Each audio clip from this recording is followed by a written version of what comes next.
नमो अरिहंताणं नमो सिद्धाणं नमो ऐर्याणं नमो वज्रायाणं नमो लोये सौसाहुणम् औकारं बिन्दुसंयुक्तं नित्यं ध्यायन्ति योगिनः कामदं मोक्षदं चैव ओंकाराय नमो नमः। अविरल शब्दघनो विप्रक्षालित सकलभूतलमलकलंका मुनिभिरुपासित तीर्था सरस्वती हरतु नो दुरितान् अज्ञानतिमिरान्धानां ज्ञानाञ्जनशलाकया चक्षुरुन्मिलितं येन तस्मै श्रीगुरुवे नमः। श्री परम गुरुवे नमः। परम्पराचार्य गुरुवे नमः। सकल कलुष विध्वंसकं श्रेयसां परिवर्धकं धर्म संबंधकं भव्य जीवं मन प्रतिबोधकारकं पुण्य प्रकाशकं पाप प्रणाशकमिदं शास्त्रं श्री संयम प्रकाश नामधेयम् अस्य मूल ग्रंथकर्तारे श्री सर्वज्ञ देवास्तदुत्तर ग्रंथकर्तारे श्री गंधर्व देवापति गंधर्व देवास्तेषां वचनानुसारम् आसाद्य आचार्य श्री कुंदकुंदामनाय आचार्य सूर्यसागरेण विरचितं सोतारे सावधानतया शृण्वन्तु। मंगलम भगवान वीरो मंगलम गौतमो गणी मंगलम कुंदकुंदाद्यो जैन धर्मोस्तु मंगलम सर्वमंगलमांगल्यम सर्वकल्याणकारिकं प्रधानं सर्वधर्माणां जैनं जयतु शासनं जैनं जयतु शासनं जैनं जयतु शासनं। संयम प्रकाश नाम का ये ग्रंथ है आचार्य महाराज सूर्य सागर जी साहब द्वारा लिखी गई यह सुंदर अनुपम रचना और छोटे छोटे से प्रसंग प्रथमानुयोग को आधार बनाकर इसके लिए दिए जा रहे थे। विचार करो, काम किसने किया? हमने किया, हमारा बिगाड़ किसी ने किया, हमारा उद्धार किसी ने किया, या फिर पुण्य के उदय से हुआ? देवों ने किया या उदय से हुआ? कितने प्रसंग, कितने उदाहरण यहाँ प्रस्तुत कर दिए थे, जिन प्रसंगों और उदाहरणों में सिर्फ यह सिद्ध किया गया जो होता है वो सब तुम्हारे ही हाथ में है, जो हो रहा है वो तुम्हारे हाथ में है, जो परिस्थितियाँ बन रही है उनके कर्ता और भोक्ता तुम स्वयं हो। किसी दूसरे के ऊपर अपनी दुविधा, अपने ऊपर आया हुआ संकट, इसका दोषारोपण किसी और पर कर देने की ज़रूरत नहीं है। आप क्यों किसी और पर दोषारोपण कर रहे हो? आप क्यों किसी और के ऊपर आक्षेप लगा रहे हो? आप क्यों किसी और की तरफ देख रहे हो, झांक रहे हो? सब कुछ तो तुम्हारे ही हाथ में है। अच्छा हुआ तो तुम्हारे हाथ में, बुरा हुआ तो तुम्हारे हाथ में, अनुकूलताएं हुई तो तुम्हारे हाथ में, प्रतिकूलताएं हैं तो तुम्हारे हाथ में। सब कुछ तुम्हारे ही हाथ में है। कि नहीं साहब, देवों ने आकर के सेवा की थी, देवों ने आकर के भला कर दिया, वो तो उसके लिए देव लोग आ गए, यदि देव लोग नहीं आते तो वो क्या कर लेता। ऐसी बहुत तरह की बातें उठती है। देव लोग नहीं आते तो वो भी बेचारा मारा जाता।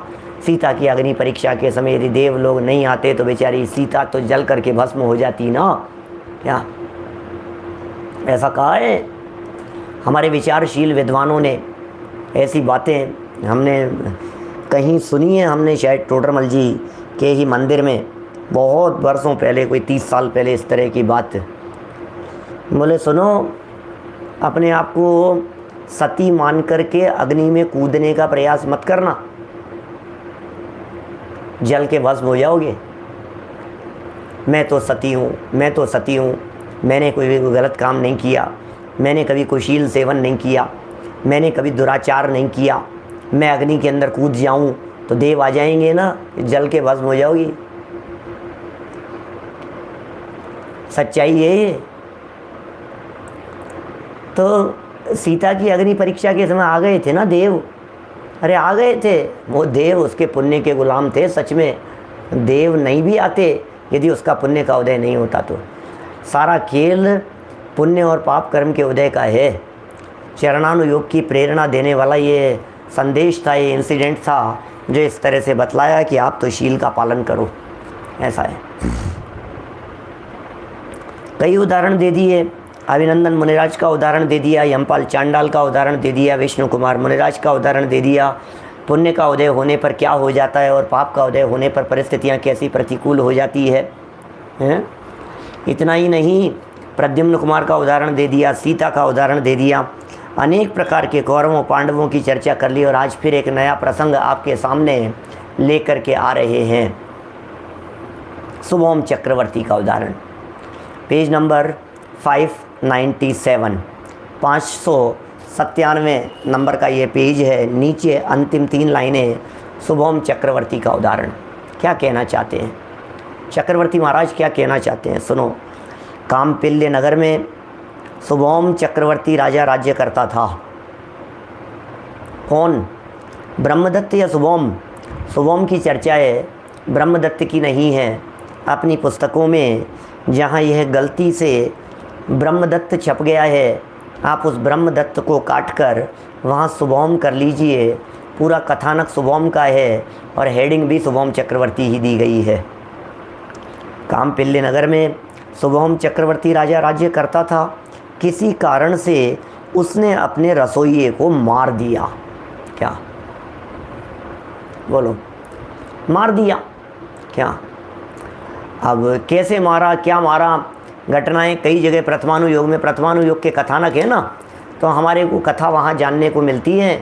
गरम गरम कुछ भोजन ले आया था, जीभ जल गई थी कि बहुत ज़्यादा उबला हुआ था, जो भी स्थिति थी, गरम गरम खीर थी कि गरम गरम हलवा था, चम्मच से उसने खाई, हाथ से छू करके देखा नहीं, गरम था तो जल गया, जीभ जल गई, अच्छा नहीं लगा और उसने गरम भोजन उठा करके रसोइये के मुंह पर मार दिया। और जब रसोइये के मुंह पर वो थाली पड़ी तो जैसे चक्रवर्ती जिसको गरम गरम सेवन करने से थोड़ा सा जला, तो वो रसोइया पूरा जल गया, आकुलित परिणामों से मर करके व्यंतर हो गया। ये प्रसंग यहाँ सुना रहे हैं। देखिए, रसोइये को मार दिया, वह मरकर व्यंतर देव हुआ। क्या? वो मरकर व्यंतर देव हो गया रसोइया। उसने उससे वैर का बदला लेना चाहा, वैर बांध लिया था। क्या? बैर बांध लिया। अब उस बैर के का उसने बदला लेने की सोची कि ज़रूर मैं उससे बदला लूँगा। और उसने एक सन्यासी के रूप में बहुत से मिष्ट फलों की भेंट लाकर राजा को दी, सन्यासी के रूप में, क्योंकि वो देव बन गया था, व्यंतर बन गया था। व्यंतरों के पास में विविध प्रकार की शक्तियाँ हुआ करती है और उन शक्तियों के दम पर वे व्यंतर चाहे जैसा रूप बना लेते हैं और वे विविध प्रकार के रूप बना करके अनेक तरह के कर्तव्य भी कर सकते हैं। रूप बना लिया साहब, बहुत खतरनाक। पहले तो सन्यासी का बनाया, बाद में खतरनाक बनाएगा। अभी सन्यासी का रूप बना करके और मायाचारी करता हुआ, छल करता हुआ मिष्ट फलों की भेंट राजा को ला करके उसने समर्पित कर दी। महाराज आपके लिए एक भेंट लेकर के आया हूँ, महाराज आपके लिए मेरी एक छोटी सी तुच्छ सी भेंट स्वीकार कीजिए महाराज। और क्या किया? भेंट ला करके राजा के सामने समर्पित कर दी। राजा उन मिष्ट फलों से बहुत प्रसन्न हुआ। राजा बहुत प्रसन्न हुआ और कहा हमको ऐसे फल और चाहिए। अभी तो मायामयी फल थे। क्या? मायामयी फल थे, माया का रस था उसमें, कोई ओरिजिनल रस तो था नहीं। ऐसे फल उस राजा ने कभी खाए नहीं थे, उस शुभम चक्रवर्ती ने कभी इस तरह के फल खाए नहीं थे। फलों को देखते ही, फलों को चखते ही वो तो मंत्रमुग्ध हो गया कि ये क्या है, ये क्या खाया है मैंने आज, ये कैसा अद्भुत स्वाद है इनका, हमें तो ऐसे फल और चाहिए। उस सन्यासी ने राजा को फलों को लोभ दे, फलों का लोभ दे, को नहीं, फलों का, को का कर लीजिए, फलों का लोभ दे अपने साथ ले गया। उस सन्यासी ने, वह सन्यासी राजा को फलों का लोभ देकर अपने साथ ले गया। वास्तव में भाषा संपादन की अपेक्षा रखती है। फिर क्या था, चलो चलो महाराज मेरे साथ में चलो, महाराज चलो मेरे साथ में, क्या आपको मेरे साथ में चलना है, आप मेरे साथ में चलो। मैं, अरे क्या बात कर रहे हो यार आप, ये फल और लाने की बात कर रहे हो, मैं वो सारे फलों के बगीचे हैं हमारे पास में लंबे चौड़े, क्या कई योजनों के अंदर फैले हुए बगीचे हैं। महाराज ने कहा अच्छा कहाँ हैं, हमारे राज्य में तो हमने कभी देखे नहीं। बोले महाराज आपकी सीमा के बाहर है, चलो मेरे साथ। अरे कहाँ, हमने तो 6 खंड को जीत लिया है, कौन सा क्षेत्र बाकी रह गया है, थोड़ा सा 2-4 योजन कुछ होगा तो हम उसको भी अपने अधीन कर लेंगे, जीत लेंगे। महाराज चलना पड़ेगा आपको, कि चलो महाराज अकेले ही चलना पड़ेगा। कि अरे क्या दिक्कत है अकेले चलने में, तुम्हें पता नहीं है मेरी उंगली की ताकत कितनी है, एक चक्रवर्ती की ताकत कितनी होती है, तुम्हें अंदाजा है, चलो। जब तक राजा को जैन धर्म, फिर क्या था, जब तक राजा को जैन धर्म का श्रद्धान रहा तब तक वे देव उसका कुछ बिगाड़ नहीं सका। फिर क्या हुआ, समुद्र में ले जाने के बाद में राजा ने क्या किया, राजा तो शांत था और वो जो देव था उस देव ने भयानक रूप बना लिया। ओह, भयानक रूप बना करके डराने लगा शुभम चक्रवर्ती को, भयभीत हो गया, वो डर गया शुभम नाम का चक्रवर्ती डर गया, ये क्या हो गया, ये मैं कहाँ आ गया हूँ, समुद्र में मर जाएगा तू, जान से मार दूंगा तेरे को, तू समझता क्या है राजा।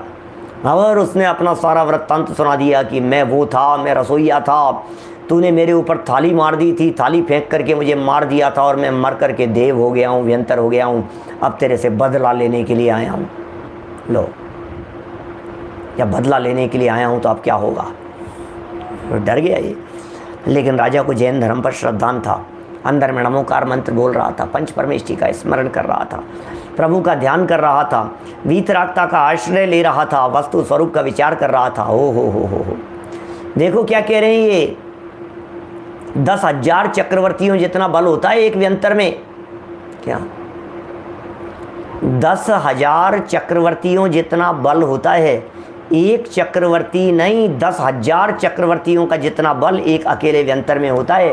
लेकिन उसके बावजूद भी वो व्यंतर कुछ बिगाड़ने में समर्थ नहीं हो सकता यदि मेरे पाप कर्म का उदय नहीं हो तो।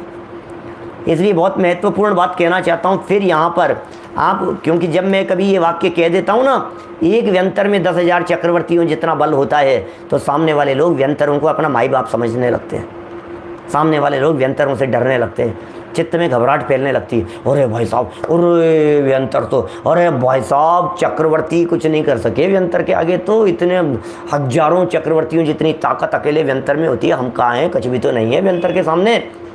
सुनो सुनो भैया सुनो, डरने की ज़रूरत नहीं है, तुम्हारे साथ में पुण्य है,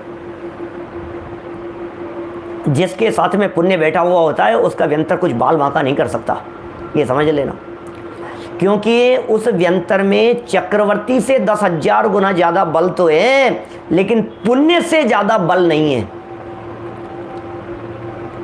वो व्यंतर देव पुण्य का गुलाम है, वो व्यंतर पुण्य का दास है, वो पुण्यवानों के आसपास आकर के फटक नहीं सकता है, भटक नहीं सकता है, पुण्यवानों के ऊपर उसकी चलती नहीं है।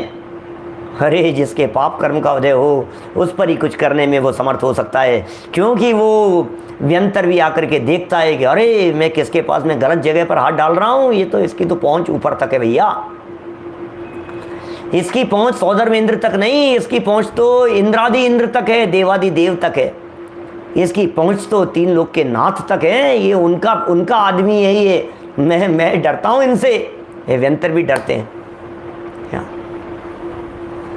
जो डरता है उसे डराया जाता है, निर्भीक व्यक्तियों को कोई नहीं डरा सकता है। देखिए फिर क्या हुआ, जब तक उसे जैन धर्म पर श्रद्धा थी, पंच परमेष्टियों पर श्रद्धा थी, तब तक वह देव उसका कुछ बिगाड़ नहीं कर सका। फिर देव प्रत्यक्ष हो गया। आखिर देव प्रत्यक्ष होकर के उस देव ने उनको सब कथा समझाई और कहा कि तुम अपने महल में तभी जा सकते हो जब जैन धर्म को झूठा कहोगे, नमोकार मंत्र पर अपना पैर रखोगे।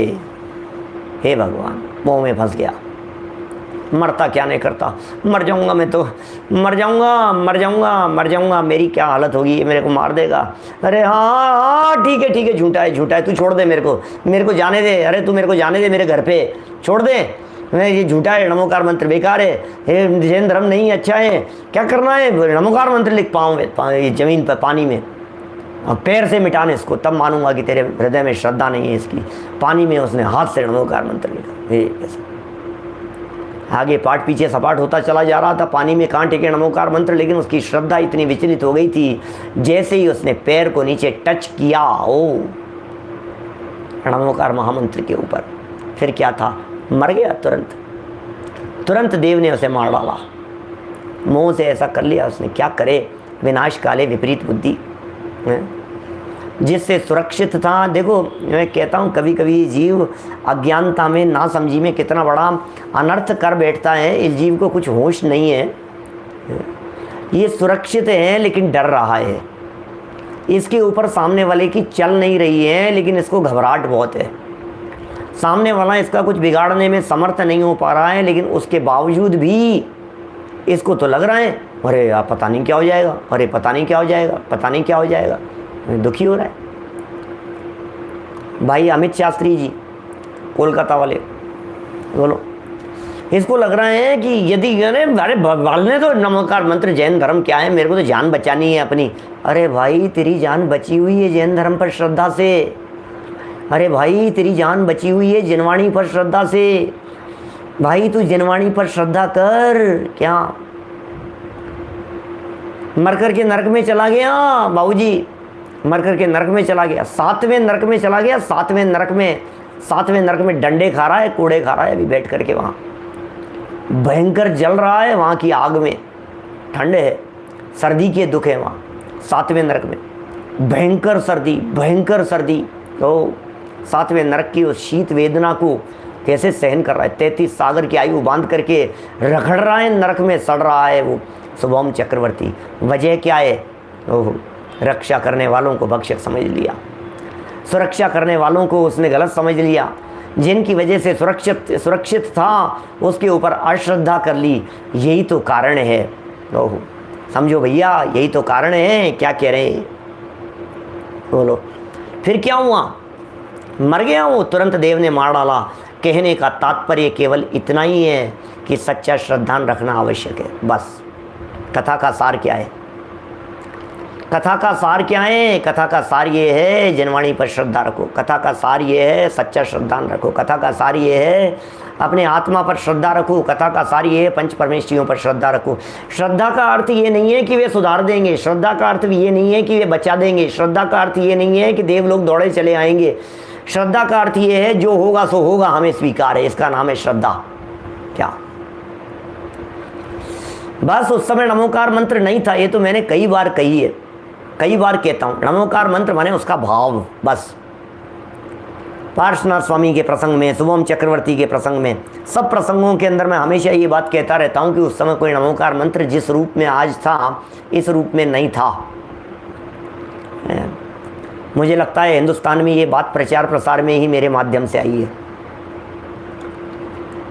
जब से मैंने कहना शुरू किया ये बात, कहाँ से आया नमोकार मंत्र, सोच समझ करके। पार्श्वनाथ ने नमोकार मंत्र सुना दिया, मैंने कहा कहाँ से सुनाएंगे, पार्श्वनाथ स्वामी नाग नागिन को नमोकार मंत्र सुना दिया, कहाँ से आ जाएंगे, कहाँ से सुनाएंगे। वो नमोकार मंत्र बोलते ही नहीं है, सुनाएंगे कैसे। पंच परमेष्ठियों को नमस्कार ही नहीं करते, वो मंत्र कहाँ से लाएंगे। तो ऐसे ही कथा है प्रथमानुयोग की, जब कभी नमोकार मंत्र कहा जाए तो उसका अर्थ ये समझ लेना पंच परमेष्ठियों का स्मरण कर रहा था चक्रवर्ती, बस। पंच परमेष्ठियों का स्मरण कर रहा था, सुरक्षित था पंच परमेष्ठियों के। अरे नाम मात्र से त्वन त्वन नाम मंत्र मनीषम क्या मनुजा स्मरंती। हे जिनेन्द्र देव, आपके नाम मात्र का स्मरण करने मात्र से इन मनुष्य गति के जीवों का उद्धार हो जाता है। क्या बोलो, ये मनुष्य गति के जीवों का उद्धार प्रभु आपका स्मरण करने मात्र से ही हो जाती है। मनुष्य गति के जीव स्मरण मात्र करते हैं, पंच परमेष्ठियों का स्मरण करते हैं, सच्चे देवगुरु धर्म की भक्ति करते हैं, अब उनके ऊपर कहाँ से संकट आए भाई साहब। इसलिए कह रहे हैं सच्चा श्रद्धान रखना आवश्यक है। आप तो सच्ची श्रद्धा रखो, बस। श्रद्धान विचलित नहीं हो जाए, बाकी जो होता हो सो हो रे दो, श्रद्धा विचलित नहीं हो जाए। कुछ भी हो जाए, चाहे माथे पर संकट आ जाए, उपसर्ग हो जाए, विपत्तियां आ जाए, कल्कि का अवतार हो जावे, क्या फर्क पड़ता है। कितने भी कल की क्यों नहीं आ जावे, कितने भी अर्ध कल की क्यों नहीं आ जावे, उपकल की क्यों नहीं आ जावे, विध्वंस करने वाले क्यों नहीं आ जावे, लेकिन मेरी श्रद्धा से मुझे विचलित नहीं कर सकते हैं। क्या बिगाड़ सकते हैं मेरा? समय सार 72 नंबर की गाथा में चर्चा सुनने को मिलेगी आपको। 72 नंबर गाथा पे चर्चा सुनना, समय सार 72 नंबर गाथा पे। अरे भाई, तेरा अहित तो तेरा आश्रव है करने वाले, क्या तेरा अहित करने वाले तो तेरे आश्रव परिणाम है। तेरा अहित करने वाले कोई दूसरे पंडित जी नहीं है, तेरा अहित करने वाले कोई चोर लुटेरे डाकू नहीं है, तेरा अहित करने वाले कोई हत्यारे नहीं है, कोई आतंकवादी नहीं है जो तेरा अहित करने वाले हैं। तेरे आतंकवादी तेरे अंदर बैठे हुए हैं, ओह तेरे अंदर बैठे हुए।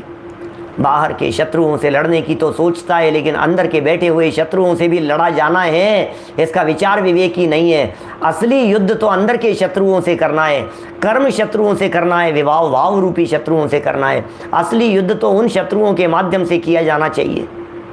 क्या आनंद छावड़ा जी, असली युद्ध कहाँ? अरे बाहर में युद्ध नहीं, युद्ध अंदर में करो। लड़ना नहीं है सीखना, नहीं लड़ना सीखना है, उलझना नहीं है सीखना, सुलझना सीखना है। दादा की पंक्तियाँ हैं भारत का अंतर्द्वंद की। लड़ना नहीं सीखना है, बाहर में किससे लड़ना है, उलझना नहीं सीखना है, सुलझना सीखना है। क्या उलझना नहीं सीखना है, सुलझना सीखना है। सुनो भैया, होंगे कोई ना कोई कल की, हुए होंगे कोई ना कोई कल की। प्रथम का उल्लेख मिलता है, अंतिम का उल्लेख मिलता है, बीच में होते रहेंगे। पता नहीं कब होकर के, कब धर्म को विध्वंस करके कब कहाँ निकल जाएंगे, पता नहीं। क्या देखिए, सच्चा श्रद्धान रखना आवश्यक है। पुण्य और पाप ही शुभाशुभ कर्मों का दाता है। वाह, बड़े सुंदर सुंदर वाक्य हैं। पुण्य और पाप ही शुभाशुभ कर्मों का दाता है, शुभाशुभ फलों का दाता है। शुभ फल पुण्य देता है, अशुभ फल पाप देता है। दुनिया में और कौन देवे? पुण्य पाप के सिवाय तुम्हें दुनिया में देने वाला और कोई नहीं है। देने वाला भी पुण्य था और ले जाने वाला भी पुण्य ही है। क्या करोगे? दौड़ते दौड़ते एक व्यक्ति सड़क पर गिर गया, दांत टूट गया। क्या दौड़ते दौड़ते एक लड़का दौड़ रहा था, मुंह में बत्ती सी होती है ना, 32 दांत होते हैं, बत्ती सी कहलाती है, और दौड़ते दौड़ते गिरा, एक दांत टूट गया। दांत टूट गया तो रोने लगा तो उधर से पंडित जी जा रहे थे, और पंडित जी ने ये कहा कि सुन भाई, क्या ये तो शुक्र मना। कि क्यों, किस बात का शुक्र मनाओ? मेरा दांत टूट गया, एक दांत निकल करके सामने आ गया और तुम कह रहे हो कि शुक्र मनाऊं? पंडित जी क्या कह रहे हो आप? सुनो सुनो सुनो, क्या कहते हैं। जवाब क्या दिया पंडित जी ने? सुन भाई, देने वाला कौन था? ये दांत दिए किसने थे? ये दांत जब प्राप्त हुए थे, इन दांतों को प्राप्त होने का एग्रीमेंट किसके साथ साइन किया गया था? ये बताओ तो सही, बोलो क्या कहना है आपको। 32 दांत प्राप्त हुए, इन्हें प्राप्त होने का एग्रीमेंट कर्मों के साथ में हुआ था। और जो कर्मों के साथ में एग्रीमेंट होता है ना, उस एग्रीमेंट में स्पष्ट लिखा हुआ होता है कि संपत्ति के मालिक, इन संयोगों के मालिक, इस शरीर के मालिक तुम नहीं हो। इस शरीर पर मालिकाना हक तो मेरा ही है। मैं अपने उदय से ये सामग्री तुम्हें उपयोग में लेने के लिए दे रहा हूँ, लेकिन बिना किसी पूर्व सूचना के जब मैं चाहूँ तुमसे छीन करके ले जाऊँगा। ये एग्रीमेंट होता है कर्म के साथ में, मालूम है आपको? संतोष जी, भरत भाई, कर्म के साथ में जो एग्रीमेंट होता है, वो एग्रीमेंट किस तरह का होता है? Without any pre information I can take any time. वापस ले सकता है कभी भी। सर में बाल कितने थे? अरे अभी तो इतने से ही लिए हैं, चाहता तो पूरे 32 भी ले सकता था। क्या बात कर रहे हो? कोई कंडीशन नहीं है, कोई सूचना नहीं है। आंखें छीन सकता हूं तुम्हारी, बिना किसी सूचना के एक झटका दूंगा और आंखें चली जाएगी। कान ले सकता हूं तुम्हारे, सुनने की सामर्थ्य एक झटके से एक कान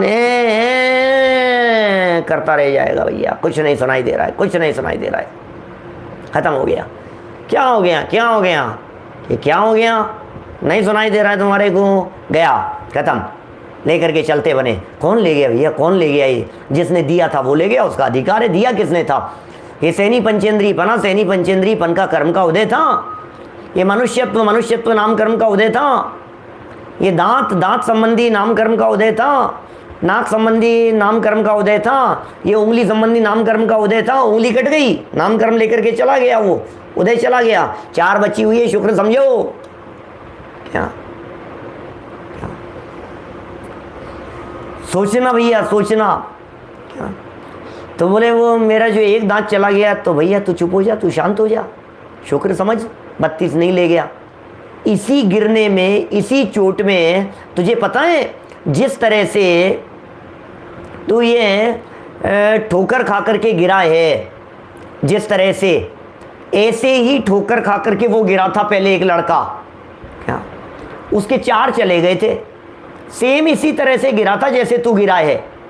तेरा एक ही गया है, उसके 4 चले गए। और बतलाऊं, वो 2 महीने पहले एक और लड़का इसी तरह से गिरा था, उसकी तो पूरी 32 ही बाहर आ गई है। समझ में आ रही है कि बात क्या कह रहे हैं? ये बात क्या कह रहे हैं? ये जिनवाणी कह क्या रही है? ये समझा क्या रहे हैं हमारे को? ये सिद्धांत क्या समझा रहे हैं? आपको जो कुछ भी प्राप्त हुआ है आपके पुण्य पाप कर्म के वजह से प्राप्त हुआ है। आपको जो भी संयोग प्राप्त होते हैं आपके पुण्य पाप कर्म के वजह से प्राप्त होते हैं। शुभाशुभ कर्म ही, शुभाशुभ फलों का दाता आपके पुण्य और पाप कर्म ही है। कोई माई बाप नहीं है जो आपको देता हो। लोहाड़िया जी, आपके ऊपर कोई क्लाइंट नहीं है, आपके ऊपर कोई ऐसा नहीं है, आपके ऊपर कोई ऑफिसर नहीं है, आपके ऊपर कोई अधिकारी नहीं है, आपके ऊपर कोई मिनिस्टर नहीं है, आपके ऊपर कोई होम मिनिस्टर नहीं है। क्या ये समझ लो आप, इसलिए ऐसा ही है। लक्की समझ ले भैया अपने आप को। क्या अपने आप को समझ ले, भाग्यशाली हूं मैं, बच गया जो बच गया। क्या अरे भाई साहब क्या बताऊं प्रमोद जी, भाई साहब पैर मुड़ गया, 8 महीने हो गए, दर्द बहुत है पैर में। शुक्र समझ, पैर मुड़ करके रह गया। वो चाहता तो पैर ही ले जाता तेरा, है तू एक पैर का होकर के घूमता। दीपेश जी समझ में आ रही है बात? अरे पता नहीं मेरे तो क्या हो गया, आंखों से दिखना कम हो गया। अरे दिखना ही कम हुआ है, वो दोनों आंखें भी ले जा सकता था। ये एग्रीमेंट साइन है भाई साहब, ये हमने बाकायदा रिटर्न एग्रीमेंट और उसकी कार्बन कॉपी जो वहाँ लिखी है वो बिल्कुल हमारे आत्म प्रदेशों के साथ में भी चिपकी हुई है। कॉपी खोल करके देखो आप, और जो निकला रिकॉर्ड और उसने वैसा कर दिया। उसमें क्या है, जो काम हो रहा है, जो काम किया जा रहा है, वो सब काम एग्रीमेंट के तहत ही किया जा रहा है। बिना एग्रीमेंट के कोई काम नहीं हो रहा है। इसलिए बड़ा सुंदर वाक्य है, जे कर्म पूरव किए खोटे, सहे क्यों नहीं जिए रा। के साहब बड़ी मुश्किल है, बड़ी उलझन में डाल दिया आपने। अब तो हमारे हाथ में कुछ नहीं रहा है, बेमौत मारे जाएंगे अब तो हम। अब तो हमारी हालत ऐसी हो गई है, ये हो गया है, ये हो गया है। कर्म का उदय कभी भी हमसे छीन करके ले जा सकता है। कर्म का उदय ले जाएगा, तुम क्यों चिंता करते हो? किसी व्यक्ति ने आपको कोई चीज़ उपयोग में लेने के लिए दी है तो आप ले रहे हो ना उसको उपयोग में। आपको आंखें उपयोग में दी हैं, कान का उपयोग कर रहे हो, नाक कान गले का उपयोग कर रहे हो, जबान का उपयोग कर रहे हो, आप तन पर कपड़ों का उपयोग कर रहे हो, मकान का उपयोग कर रहे हो, गाड़ी का उपयोग कर रहे हो। किसी भी दिन आपकी गाड़ी जा सकती है, किसी भी दिन आपका मोबाइल जा सकता है। क्या बोलो सुदीप जी, जिस मोबाइल को आज आप उपयोग में ले रहे हैं, ये मोबाइल आपको मिला है किसी की बदौलत। अच्छा किसने दिया है पंडित जी? ये तो मैं खुद खरीद करके लाया हूँ। अपने पैसे से खरीद करके ला, अरे पैसे वैसे को धरो एक तरफ, पैसे वैसे से कुछ नहीं होता है, पैसे को बत्ती लगा दो, किसी काम नहीं आता है पैसा। सब कुछ उदय के प्रमाण में प्राप्त होता है, पैसे से कुछ प्राप्त नहीं होता है। पैसे खर्च करने से थोड़ी ना संपत्ति मिलती है, संपत्ति तो उदय के अनुसार मिलती है, पुण्य की बदौलत मिलती है। और जिसने दिया उसको लेने का अधिकार है पूरा, सीधी सी बात है, इसमें क्या है? क्योंकि उसने आपके नाम नहीं किया था जितेंद्र जी, उसने ये हमारे नाम नहीं किया था। तो उसने क्या किया था? हमारे नाम नहीं किया था, तो उसने तो सिर्फ हमें उपयोग लेने के लिए दिया था, हम उसके मालिक बन बैठे तो प्रॉब्लम किसकी? किसी व्यक्ति ने आपको, रेंटल एग्रीमेंट की भी बात नहीं कर रहा हूं, रेंटल एग्रीमेंट अलग चीज है क्या? रेंटल एग्रीमेंट के अंदर तो वो आप डिफॉल्टर नहीं हो तो व्यक्ति खाली नहीं करवा सकता है। रेंटल एग्रीमेंट के अंदर तो 11 महीने का एग्रीमेंट कर दिया है, तो 11 महीने पहले वो आपसे खाली नहीं करा सकता है, और फिर भी खाली कराने के लिए पूर्व सूचना देगा, 2 महीने पहले सूचना देगा, 1 महीने पहले सूचना देगा। ऐसा नहीं कर सकता है कि तुम्हारे घर में आए और तुम्हारे को घर से कहे कि अभी 2 मिनट के अंदर अंदर मकान खाली कर देना, ऐसा नहीं हो सकता है। इसलिए रेंटल एग्रीमेंट नहीं समझना, इसको यूज लेने का एग्रीमेंट है, और ऐसा एग्रीमेंट है कि तू उपयोग में लेता रहे और जिस दिन चाहूंगा उस दिन ले जाऊंगा, बस ये समझ ले। तेरे घर में सोफा सेट है, तू उपयोग में ले ले, जिस दिन चाहूंगा उस दिन ले जाऊंगा। तेरे को ये डायमंड का सेट दिया है मैंने, तू इसको पहन, उपयोग में ले, एक बार पहन, 6 महीने पहन, 6 साल पहन, 60 साल पहन। मुझे जिस दिन ले जाना होगा मैं 6 महीने में भी ले जा सकता हूँ, 6 साल में भी ले जा सकता हूँ, और हो सकता है 2-3 पीढ़ियों तक तुम्हारे घर में ही रखा रहे, मैं लेकर के नहीं जाऊंगा, ये भी संभव है। कैसी व्यवस्थाएं हैं ये सब? उदय के अनुसार है सारी व्यवस्थाएं। देखो ये क्या लिख रहे हैं यहाँ पर, हमारे शुभाशुभ नहीं, कहाँ पड़ गया? पुण्य और पाप ही शुभाशुभ कर्मों का दाता है, शुभाशुभ फलों का दाता है। शुभ फल मिले अशुभ फल मिले, क्या इनका दाता है पुण्य और पाप कर्म। कोई देव कुछ नहीं बिगाड़ सकते, बिगाड़ दे। मैं बैठा हूँ यहाँ पे, बोलो कितने देवी देवता आपके अधीन है? कितने देवी देवता? कोई देवता आकर के बिगाड़े? 100 बार कहता हूँ, देवताओं को चैलेंज करता हूँ, आओ कोई देवता मेरे पास में, यहाँ आओ तो कोई सही, कोई देवता।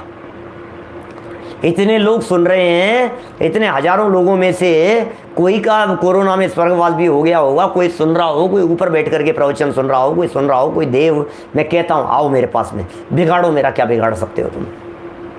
अरे तुम्हारा क्या बिगाड़ेंगे? बोलो किसका बिगाड़ेगा? जिसका पुण्य का उदय चल रहा है, जिसकी चल रही होती है ना, उसका कोई बिगाड़ नहीं सकता है। पुण्य का उदय चल रहा है, ये देव क्या कर सकते हैं? ये साफ साफ लिख दिया है, कोई देव कुछ नहीं बिगाड़ सकते। डरने की जरूरत नहीं है किसी देवी देवता से, डरने की जरूरत नहीं किसी यंत्र से, डरने की जरूरत नहीं किसी भूत पिशाच से। क्या बोलो? कई उदाहरण ऐसे लाइन से ऐसे उदाहरण दिए हैं, कुलभूषण देशभूषण का क्या बिगाड़ लिया और उनका क्या बिगाड़ लिया और उनका क्या बिगाड़ लिया। कौन देव किसका क्या बिगाड़ लेवे? उपसर्ग करने के लिए आवे, देव लोग उपसर्ग करने के लिए आवे, फिर क्या बिगाड़ देवे? अरे मैं कहता हूं सीता जी ने, सीतेंद्र ने, सीता जी क्यों कहें, सती सीता क्यों कहें? बोलो, हम सती सीता की बात नहीं कर रहे हैं, हम तो ये कह रहे हैं सीता जी ने क्या बिगाड़ लिया। सीतेंद्र ने, रामचंद्र जी जब ध्यान अवस्था में बैठे, सीता आरिका बनकर के, पृथ्वी मती माता जी के पास में आरिका बनकर के वे सती सीता स्वर्ग में चले गई, 16वें स्वर्ग में प्रतीन्द्र हो गई। सीतेंद्र नाम से पहचानते हैं प्रथमानुयोग वाले, उन्हें सीतेंद्र कहते हैं, क्योंकि दूसरा कुछ नाम देंगे तो कहाँ तक आप नाम याद करते रहेंगे, इसलिए घुमा फिरा करके वही नाम दे देते हैं प्रथमानुयोग के कथानकार। मैंने यहाँ से राम मरेंगे तो रामेंद्र हो जाएंगे, समझ लो आप, जिनेंद्र भक्त मरेगा तो जिनेंद्र भक्त देव हो जाएगा। इसी तरह के नाम सेम नाम रख देते हैं। तो सीता जो यहाँ से मरण हुआ उसका नाम सीतेंद्र रख दिया, सीतेंद्र देव। अब देव तो देव है, नाम कुछ और भी हो सकता है वहाँ। अब वो रामचंद्र जी ने पीछे से दीक्षा ली, बाद में कई वर्षों बाद में राजपाट करने के बाद जब रामचंद्र जी ने दीक्षा ली, तपस्या करने लगे, तो वो 16वें स्वर्ग का प्रतीन्द्र देव आ गया, सीतेंद्र, रामचंद्र जी के ऊपर उपसर्ग करने के लिए। फिर क्या बिगाड़ लिया? उपसर्ग कर रहा है धमाधम धमाधम, कमट उपसर्ग कर रहा है पार्श्वनाथ स्वामी के ऊपर, धमाधम धमाधम पत्थर बरसाए जा रहा है, ओले बरसाए जा रहा है। फिर क्या हुआ जी, बतलाओ तो सही क्या? वर्णी जी पीपल के पेड़ पर लात मार करके आए थे, वज्रसेन जी साहब, अब बोलो कर लो क्या है ये? कई हिंदू लोग ये पीपल वगैरह के पेड़ जहाँ उग जाते हैं ना, ये उखाड़ते नहीं है। अरे नहीं पीपल तो देवता है, अरे नहीं पीपल के पेड़ के ऊपर तो देवता निवास करते हैं, हम उखाड़ करके फेंक देते हैं। यदि कुछ ऐसी परिस्थिति हो तो बोलो, कोई दूसरा कोई व्यक्ति हो ऐसा तो उखाड़ करके फेंक देता है। अब करो उससे क्या क्या करना है, कुछ नहीं होगा, क्या हो क्या जाएगा। देखिए खैर कोई देव कुछ नहीं बिगाड़ सकते, जो कुछ होता है, जो कुछ होता है, वाह बड़ा गजब का पावरफुल वाक्य है। जो कुछ होता है, जो कुछ भी होना होता है, हृदय मोहन जी फिरोजाबाद से, जो कुछ भी होना होता है हमारे शुभाशुभ भाव और कर्मों से होता है। वाह, जो कुछ भी होता है हमारे शुभाशुभ भावों से होता है, जो कुछ भी होता है हमारे ही कर्मों से होता है, हमारे ही कर्मों से होता है। देखिए इसमें भी दो बातें कही है, ध्यान देना। इसमें भी कह दिया जो कुछ भी होता है हमारे शुभाशुभ किससे, किससे? कर्मों से, कर्म के उदय से। नहीं नहीं नहीं, उससे पहले एक वाक्य कहा है आधा वाक्य में, बोले शुभाशुभ भावों से होता है। इसका मतलब किसी भी जीव का सुखी होना और दुखी होना कर्म के उदय पर भी नहीं है। ध्यान देना क्या कह रहा हूं। कर्म का उदय दांत ले जा सकता था, कर्म का उदय पेट की आंतें निकाल करके ले जा सकता था, कर्म का उदय मेरी आंखें ले जा सकता था, कर्म का उदय मेरे कपड़े ले जा सकता था, कर्म का उदय मेरा धन ले जा सकता था, उन सबको मेरे प्रतिकूल कर सकता था, लेकिन कर्म का उदय मुझे दुखी नहीं कर सकता। ये समझ लेना। कैसे करेगा दुखी, बतलाओ? अरे ऐसे कर्म का उदय, अरे तुमने देखा क्या है, तुम्हारे सारे बाल खींच करके ऐसे नोच करके निकाल दूंगा, तुम्हारे सारे बाल निकाल दो, मैं दुखी होता ही नहीं हूँ। चश्मा तोड़ दूंगा, तुम्हारी आंखों से दिखना बंद हो जाएगा तुम्हारे। अरे मैं आंखों से देखता नहीं हूँ, मैं ज्ञान से देखता हूँ। रटे पड़े हैं मेरे को जनवाणी के पेज, गाथाएं के गाथाएं रटी पड़ी है। सैकड़ों ग्रंथ ऐसे ऐसे अपने भेजे में ऐसे डाल लिए हैं, आंखों से आज यदि दिखना बंद हो जाए तो मुझे कोई परवाह नहीं है। सैकड़ों ग्रंथों को ऐसे आंखें बंद करके, बंद आंखों के माध्यम से अभ्यास करूंगा मैं। क्या बिगाड़ देंगे मेरे ये कर्म का उदय, क्या बिगाड़ देगा मेरा? बोलो। सुनाई नहीं देगा, सुनाई नहीं देगा, बोलो अब क्या करोगे तुम? सुनाई नहीं देगा। अरे हमें सुनना ही किसकी है? एक उसमें बड़ा गजब का एक श्लोक दिया आत्मानुशासन में। बहुत सालों पहले हमने टोडरमल जी के मंदिर में नियमित जो सभा हमारी चलती है उसमें हमने आत्मानुशासन ग्रंथ चलाया। गुणभद्र आचार्य का लिखा हुआ है आत्मानुशासन, और वे आत्मानुशासन में गुणभद्र आचार्य देव इतना सुंदर श्लोक लिखा है, संजीव जी इतना सुंदर श्लोक लिखा है उन्होंने, बोलो इतना सुंदर लिखा है। आंखें खराब हो गई, जवान काम नहीं कर रही है, कान से सुनना कम हो गया है। तो पता है उन्होंने कैसी कैसी बातें लिखी है ऐसी बातों के संबंध में। बहुत ही मार्मिक श्लोक है, और उसमें ये लिखा कि इस वृद्धावस्था में बहू बेटे क्या क्या काम कर रहे हैं, किचन में क्या क्या काम कर रहे हैं, कितना घी बहा रहे हैं, दूध उफन रहा है, ये सारी बातें नहीं देखने को मिले, इसलिए अच्छा ही है कि ये आंखें खराब हो गई। आजकल के बच्चे पोते पलट पलट करके सामने जवाब देते हैं, खरी खोटी सुनाते हैं। ये अच्छा ही है कि मेरे कान खराब हो गए कि मैं उनकी खरी खोटी नहीं सुन पा रहा हूँ।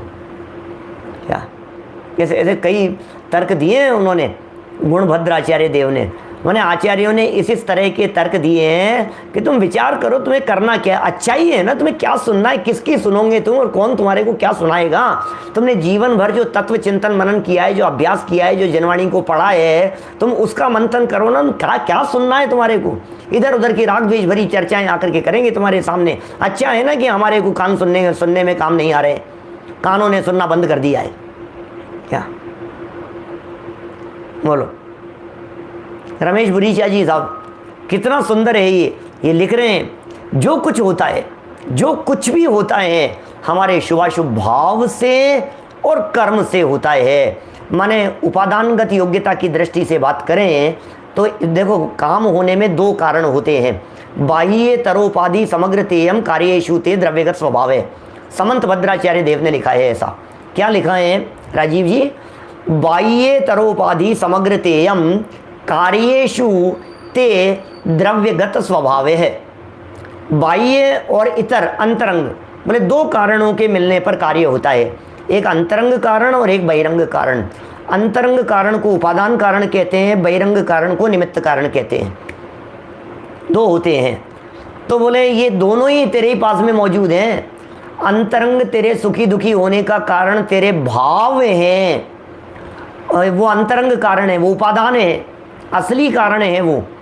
और निमित्त रूप में यदि देखा जाए तो तेरे पुण्य पाप कर्म का उदय है। अरे परद्रव्य तो निमित्त भी नहीं है, तू कहाँ परद्रव्य की तरफ झांकता और ताकता है? क्या कुछ भी नहीं है परद्रव्य तो। कौन से परद्रव्य को हटाना चाहता है, कौन से परद्रव्य को सटाना चाहता है? अरे क्यों पर की तरफ देख करके तू खेत खिन्न आकुलित व्याकुलित होता है? ये पर से तेरा सुखी दुखी होने का कोई दूर दूर तक संबंध नहीं है। तेरे परिणामों से, तेरे भावों से सुखी दुखी होता है। उदय आने दो, पाप कर्म का उदय, पाप कर्म का उदय आने दो। आ गया पाप कर्म का उदय, क्या कर लेगा? कुर्ता फाड़ दिया, नया कुर्ता था, नया का नया, ड्राई क्लीन वाले ने कुर्ता फाड़ दिया। तो कुर्ता फाड़ दिया तो तेरा क्या फट गया ये बतला है? कुर्ता फट गया, तेरे में क्या कमी आ गई? नहीं नहीं सब मेरा। तो भाई ये जो मेरापन है ना, ये मेरापन ये तकलीफ का कारण है। असली कारण, उपादान कारण, वो जो भाव हैं वो हमारे ही अंदर छिप करके बैठे हुए हैं, वो असली कारण है भाई साहब। उन भावों को संभालने की जरूरत है, उन परिणामों को संभालने की जरूरत है, अंदर से संभलने और संभालने की जरूरत है। और निमित्त रूप में यदि उदय की बात करो तो फिर कर्म का उदय, पुण्य कर्म का उदय आएगा तो नया मिल जाएगा, पाप कर्म का उदय आएगा तो खराब मिलेगा। एक और गजब की बात, क्योंकि बार बार में इस तरह का प्रसंग चल रहा है और मैं भी जो बात कह रहा हूँ उससे कहीं आप भ्रमित ना हो जाएं, फिर भी जो वस्तु स्वरूप है वो उसको यथार्थ बात को तो एक बार कहना ही पड़ेगा। जो ये बात कही जा रही है कि पुण्य का उदय आया तो वस्तु मिल गई और पाप का उदय आया तो छीन करके ले जाएगी, मैंने ऐसा नहीं कहा है। इसलिए किसी भी तरह से मिसअंडरस्टैंडिंग नहीं होनी चाहिए। पुण्य के उदय ने वस्तु दी थी और पुण्य का उदय खत्म हो गया तो वो वस्तु चली जाएगी। पाप के उदय से वस्तु जाती नहीं है। हमें क्या लगता है? वस्तु का मिलना पुण्य के उदय से, वस्तु का बिछड़ना पाप कर्म के उदय से, ऐसा लगता है हमारे को। लोहाड़िया जी हमें कैसा लगता है? कोई वस्तु मिली तो पुण्य के उदय से, कोई वस्तु चले गई तो पाप के उदय से। नहीं नहीं नहीं नहीं नहीं नहीं नहीं, ऐसा नहीं है। क्या? पुण्य के उदय से भी कुछ न कुछ मिलेगा और पाप के उदय से भी कुछ न कुछ मिलेगा। ये दोनों के उदय से कुछ न कुछ हासिल ही होता है, ये दोनों के उदय से कुछ न कुछ मिलता ही है। तो फिर जाता कैसे है कि उदय समाप्त हो जाने से चला जाता है, बस इतना सा है। बोलो कब तक रहेगा ये फार्म हाउस संजय जी? कब तक रहेगा आपके पास में? फार्म हाउस तो जहाँ की तहाँ रहेगा, उदय बदल जाएगा तो किसी दूसरे के अधिकार क्षेत्र में चला जाएगा, उदय खत्म हो जाएगा। पुण्य कर्म का उदय मिला, आया तो वस्तु अच्छी थी, अच्छी दिख रही थी, पाप कर्म का उदय आया, वही वस्तु हमारे को प्रतिकूल दिखने लग गई। तो वस्तु के मिलने नहीं मिलने पर अभी और भी कहाँ तक बात कहें। तो सिद्धांत ऐसे गजब गजब के हैं, ऐसी गजब गजब की बातें हैं भाई साहब। ये जिनागम के कुछ अनमोल मंत्र हैं हमारे पास में। क्या ये कोई अनमोल चीज़ें हैं भाई साहब। उदय का खेल भी सुनो, उदय का खेल भी। अरे ये उदय भी, अभी तो हमने क्या कहा आपसे कि पुण्य के उदय भी दे रहा है आपको, पाप का उदय भी दे रहा है आपको। पुण्य के उदय से अच्छा मोबाइल मिल गया, पाप के उदय से हैंग होने वाला मिल गया। अब क्या करो बोलो? पुण्य के उदय से अच्छी गाड़ी आ गई, पाप के उदय से खराब आ गई। पुण्य के उदय से अच्छी लाड़ी आ गई, पाप के उदय से खराब लाड़ी मिल गई। मतलब मिली है ना दोनों, पाप कर्म का उदय हो तो माता खाएगी और पुण्य कर्म का उदय हो तो खाना खिलाएगी। आप समझ लो। आप तो आपका उदय के हिसाब से है, तो दोनों में ही मिली हैं आपको। तो फिर ये चली कब जाएंगी, ये गाड़ी कब चली जाएगी? बोले जब उस संबंधी पुण्य का उदय खत्म हो जाएगा तो वो चीज़ चली जाएगी। क्या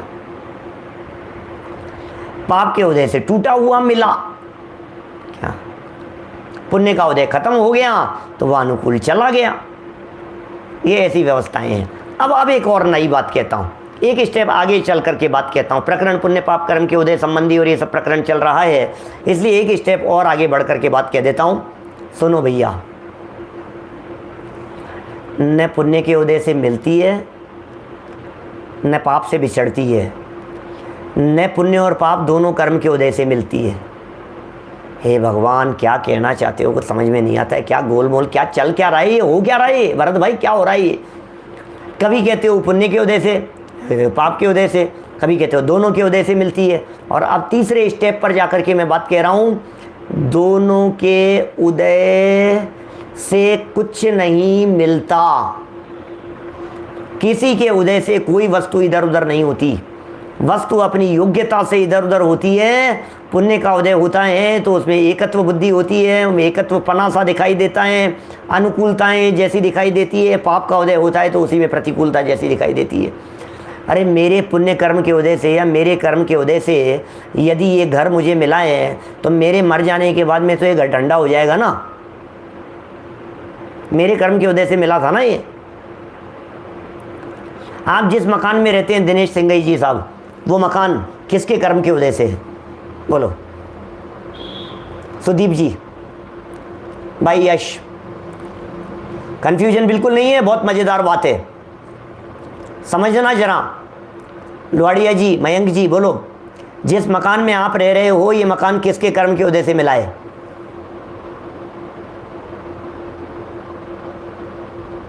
बोलो। के साहब हमारे कर्म के उदय से, हमारे कर्म के उदय से। अच्छा, तुम्हारे कर्म के उदय से। किन किन के कर्म के उदय से? अकेले आप ही थोड़ी ना रह रहे हो आपके मकान में, आपकी पत्नी भी रह रही है, माता पिता भी रह रहे हैं, बच्चे भी रह रहे हैं, भाई भी रह रहा है, भाई की पत्नी भी रह रही हैं, उनके बच्चे भी रह रहे हैं, 10 लोगों का परिवार है, सब लोग रह रहे हैं। तो ये मकान किसके उदय से है? बोले साहब तो फिर तो सबके उदय से होगा। अच्छा, सबके उदय से है पक्का? तो सब लोग इनोवा में बैठ करके जा रहे थे और गाड़ी का एक्सीडेंट हो गया और गाड़ी खाई में गिर गई और 10 के 10 लोग मर गए। अब वो मकान भी ठंडा हो जाएगा ना, गिर जाएगा ना मकान अपने आप, क्योंकि जब वो तो चले गए 10 के 10 लोग, अब तो कोई बचा ही नहीं है। तो फिर अब ये मकान किसके उससे होगा? जब व्यक्ति चले गए तो फिर ये मकान तो ऐसा कैसे ही बना हुआ है? अरे मकान तो पहले भी ऐसा ही बना हुआ था, अभी भी ऐसा ही बना हुआ है, भविष्य में भी ऐसे ही बना रहेगा। ये व्यक्ति के उदय के अनुसार ये संयोग, क्षेत्र से क्षेत्रांतर परिस्थितियाँ ऐसी होती रहती है, कुछ दम नहीं है। असली जो कारण है वो सुखी दुखी होना, ये तुम्हारे भावों से होता है। क्या सारा खेल भावों का है, सारा खेल परिणामों का है, फल तो परिणामों का लगता है, ऐसे महापंडित जी कहते हैं। महापंडित जी समझ गए आप? महापंडित जी एक ही हुए हैं इस हिंदुस्तान में, महापंडित, पंडितों के पंडित, पंडित शिरोमणि आचार्य कल्प, क्या हमारे एक ही हुए हैं बस, उन जैसा कोई दूसरा नहीं हुआ। हुए हैं ना होएंगे, पंडित प्रवर टोडरमल जी साहब जैसे अद्भुत व्यक्तित्व। महापंडित टोडरमल जी साहब क्या कहते हैं? अरे फल तो तेरे परिणामों का लगता है भाई, तू क्या बात कर रहा है, कर्म का उदय क्या करेगा तेरे? उमाकांत जी साहब, कर्म का उदय क्या कर लेगा? सारा खेल परिणामों का है, सारा खेल पूरा जितना फल लग रहा है ये सब फल परिणामों का लग रहा है, सारा फल परिणामों का लग रहा है। इसलिए यहाँ ये जो वाक्य लिखा हुआ मिल गया अपने को, इस वाक्य ने हमारे को सोचने पर मजबूर कर दिया कि गंभीरता से विचार करना। मैं पत्नी से दुखी था, मैं बच्चों से दुखी था, मैं नौकर से दुखी था, मैं कर्मचारियों से दुखी था, मैं अपने कलीग से दुखी था, मैं इस काम से दुखी था, मैं इस मकान से दुखी था, मैं मकान मालिक से दुखी था, मैं किराएदार से दुखी था, मैं किस किस से दुखी था, मैं दांत से दुखी था, मैं दाढ़ दर्द से दुखी था, मैं पेट दर्द से दुखी था, मैं घुटने दर्द से दुखी था, मैं कमर दर्द से दुखी था। मैं तो दुखी था तो क्यों दुखी था, नक्की तो कर। उसने मुझे ऐसा कह दिया तो इसलिए मैं दुखी हो गया, उसने मुझे गाली दे दी तो मैं दुखी हो गया, उसने मेरी टांग खींच दी तो मैं दुखी हो गया, उसने मुझे धक्का मार दिया तो मैं दुखी हो गया, उसने मेरा पैसा हड़प लिया तो मैं दुखी हो गया, उसने मेरी ज़मीन पर कब्जा कर लिया तो मैं दुखी हो गया, उसने मुझे हरा दिया तो मैं दुखी कर दिया हो गया, उसने मुझे बेइज्जत कर दिया तो मैं दुखी। अरे लगाओ ना 50 चीज़ें लिखो जरा एक बार मैं क्यों दुखी हूँ। बहुत लंबी चौड़ी बड़ी लिस्ट है, लिखो जरा लंबी चौड़ी उस लिस्ट को लिखो, उस पूरी लिस्ट बनाओ ऊपर से नीचे तक, और पूरी लिस्ट बना करके फिर नक्की करो, बोलो तुम किस किस से दुखी हो। खोदा पहाड़ निकली चुईया ऐसा है, 1000 समस्याओं का जड़ एक ही है, अपने परिणामों से दुखी है। क्या बोलो, एक है, एक समस्या का समाधान खाली, और कुछ नहीं है। दूसरी कोई समस्या का समाधान, एक ही समस्या का समाधान है। सारे फसाद की जड़ एक, जैसे कहते हैं ना क्या, कब्ज है सारे रोगों की जड़। आपको पता है कि नहीं? क्या बोलो, सब रोगों की जो जड़ है कब्ज है, उसकी वजह से सारा ये हो जाता है। तो ये सारी प्रॉब्लम जितनी तुम्हारी को जितनी दिखाई दे रही है, बोले एक जगह पर चोट मारो। किस जगह पर चोट मारना है? अपने परिणामों को संभालो, अपने भावों को संभालो। सारा खेल भावों का चल रहा है। शुभाशुभ भाव और शुभाशुभ कर्मों से होता है जो कुछ होता है। अच्छा हो रहा है, बुरा हो रहा है, सुखी हो रहा है, दुखी हो रहा है, सुख दुख का वेदन कर रहा है, ये सब परिणामों के ऊपर निर्भर करता है। अतः व्यंतर आदि पूज्य नहीं है। लो फिर घूम फिर करके एक लास्ट वाक्य लगा दिया है इन्होंने। अजय सोगानी जी क्या लिख रहे हैं बोलो? मैंने कुछ तुम्हें दिमाग लगाने की ज़रूरत नहीं है, कोई देव कुछ नहीं बिगाड़ सकते हैं तुम्हारा। व्यंतर आदि को पूजने की ज़रूरत नहीं है, अपने परिणामों को संभालो। मैंने मेरे ब्रेन को सही कर लिया, अब आ जाओ। कोई भी कोई चक्कर नहीं है मेरा, किसी से कोई झगड़ा नहीं, किसी से कोई विवाद नहीं, किसी के ऊपर कोई आक्षेप नहीं, किसी के ऊपर उंगली उठाता नहीं, किसी के आगे हाथ फैलाता नहीं, किसी पर उंगली उठाता नहीं और किसी के आगे हाथ फैलाता नहीं, किसी से दया की भीख मांगता नहीं। क्यों नहीं मांगते हो? क्यों नहीं मांगते हो? अरे कौन देगा मुझे? मैं अपने से सुखी दुखी होता हूं। सब कुछ कंट्रोलिंग मेरे पास में है, किसी दूसरे के पास में कंट्रोलिंग देऊं क्यों भाई साहब? मैं क्या बोलो, अपनी कंट्रोलिंग दूसरे के पास दे दूं? मैं बेवकूफ नहीं हूं। मैं अपनी कंट्रोलिंग क्यों किसी दूसरे के पास में दूंगा? क्यों जाऊं किसी देवता के पास में? क्यों जाकर के उनके पास में माथा टेकूं मैं? तो फिर साहब ये व्यंतराधिक पूज्य नहीं है ऐसा आप कह रहे हो, ये बात तो हमारे को समझ में तो आ रही है। तो फिर अरहंत भगवान के पास में क्यों जाएगा? तो फिर पंच परमेष्ठियों के पास में क्यों जाएगा? फिर देवादिदेव के पास में क्यों जाएगा? फिर महावीर भगवान की शरण में भी क्यों जाएगा? अरे तुम जैसा बनने के कारण शरण तुम्हारी आया, भीख मांगने के लिए नहीं आया तुम्हारे पास में। तुम्हारी वीतरागता मुझे पसंद आ गई है प्रभु, वंदे तद्गुण लब्ध है। आपकी वीतरागता पसंद आ गई है, आपकी सर्वज्ञता पसंद आ गई है, आपके गुण पसंद आ गए हैं, आपका अनंत गुण पसंद आ गए हैं, वो पसंद आ गए हैं, इसलिए आपके चरणों की शरण में आकर के बैठता हूं मैं। क्या इसलिए मिथ्या दृष्टि का सब प्रकार का संसर्ग त्याज्य है। हो और ये बड़ा गजब का एक श्लोक यहाँ इन्होंने मिथ्या दृष्टियों के संदर्भ में और उनके संसर्ग के संदर्भ में, और वो कहाँ बैठ कर के किस तरह से ये मिथ्यात्व का पोषण करते रहते हैं कुदेवादिक के माध्यम से, इसके संदर्भ में बड़ा मार्मिक चित्रण आगे किया है, आगामी पंक्तियों में किया है। प्रकरण को कल आगे बढ़ाएंगे, अभी की बात को यहीं विराम देते हैं। जनवाणी प्रातःकाल समय सार 72 नंबर गाथा हम शुरू कर रहे हैं। बड़ी जनागम की महत्वपूर्ण गाथाओं में से है 72 नंबर गाथा, 72 नंबर गाथा समय सार की कल प्रातःकाल शुरू होगी। रात्रि में 10 बजे जो पारस टीवी चैनल पर चलता है, आप लोग उसका लाभ ले ही रहे होंगे। बड़ा सुंदर विषय और बहुत सुंदर प्रकरण वहाँ टीवी पर भी चलते रहते हैं। जावाणी के ज्ञान ते सुझे लोकालोक, सोवाणी मस्तक नमो सदा देत हूँ ढोक, सदा देत हूँ ढोक। आदिनाथ टीवी चैनल पर भी चल रहा है अभी इस समय प्रवचन।